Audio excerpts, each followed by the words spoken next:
আসসালামু আলাইকুম দর্শক, এই দেখেন এখানে একটা ইউনিট হইতে আছে, দুইটা বেড, একটা ডাইনিং, দুইটা টয়লেট, একটা পাকের ঘর, একটা বারান্দা। এই সাইডে এই যে এখান থেকে এটা একটা এক ইউনিট।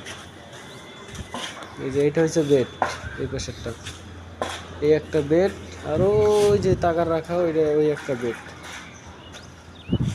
আর এটা হচ্ছে ডাইনিং স্পেসটা অনেক বড়। তারপর আবার এই পাশে আছে এই যে এখান দিয়া এই হচ্ছে বেডরুম, ডাইনিং, এই একটা বেড, এই পাকের ঘর, ওই টয়লেট, ওই একটা টয়লেট, এটা হচ্ছে বেড, দুই বেড, একটা ডাইনিং। দুইটা ইউনিট হইতে আছে, মাশাআল্লাহ ভালোই। আপনারা হয়তো চিনতে পারেন এটা কোন এলাকা, অবশ্যই আমি ভিডিও করলাম, কমেন্টে জানাবেন।